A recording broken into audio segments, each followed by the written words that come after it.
দর্শক, আজও শেখ হাসিনা সরকারের একাধিক মন্ত্রী ও আওয়ামী লীগ নেতাকে আদালতে হাজির করা হয়েছে।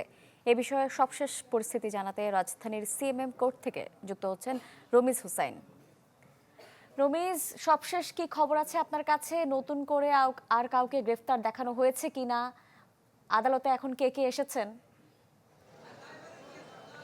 সকাল 7:30টার কিছু পরে যে 5 জন আসামিকে এখানে হাজির করা হয়েছিল, সাবেক আইনমন্ত্রী আনিসুল হক, সালমান এফ রহমান এবং আইজিপি চৌধুরী আবদুল্লাহ মামুন এবং শাহজাহান খান এবং মোহাম্মদপুরের সাবেক সংসদ সদস্য সাদেক খানকে।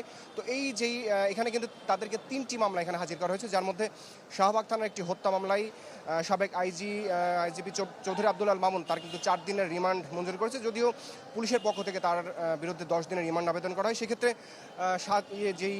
চৌধুরী আবদুল্লাহ মামুন তার আইনজীবী আসলে আদালতকে বলেছিল যে ঘটনার সময় চৌধুরী আবদুল্লাহ মামুন সেখানে উপস্থিত ছিলেন না, শুধুমাত্র যেই দাপ্তরিক কাজ তিনি সেগুলো করে থাকেন। কিন্তু সেক্ষেত্রে বাদীপক্ষ এবং রাষ্ট্রপক্ষের সহায়তাকারী যে সমস্ত আইনজীবী ছিলেন তারা বলছিলেন যে শুধুমাত্র এই হত্যাকাণ্ড না, সারা বাংলাদেশে যতগুলো হত্যাকাণ্ড সংঘটিত হয়েছে সেই সব হত্যাকাণ্ড কিন্তু এই চৌধুরী আবদুল্লাহ মামুনের নির্দেশে হয়েছে।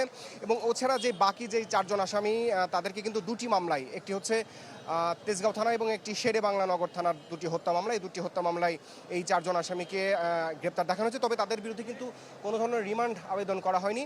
তো সেই ক্ষেত্রে আসলে আমি যিনি পুলিশ আসলে যারা রাষ্ট্রপক্ষের কাজ করে এবং যে সমস্ত আইনজীবীরা সহায়তা করে থাকে তাদের সাথে কথা বলেছিলাম, তারা আসলে বলছিলেন যে তাদেরকে যেহেতু গ্রেপ্তার দেখানো হয়েছে 2টি মামলা এবং আগেও তারা বেশ কিছু মামলায় গ্রেপ্তার আছেন, তো আইনের ক্ষেত্রে এবং যদি পরবর্তীতে তদন্তের ক্ষেত্রে তাদেরকে যদি রিমান্ডের প্রয়োজন হয় সেক্ষেত্রে তাদেরকে ডেকে এখানে রিমান্ডের আবেদন করা হবে। তো এই ছিল এখান থেকে সবশেষ তথ্য আমার কাছে। রমিজ, আপনাকে অসংখ্য ধন্যবাদ। রাজধানীর সিএমএম কোর্ট থেকে সবশেষ খবর জানাচ্ছিলেন সহকর্মী রমিজ হুসাইন। আরামসে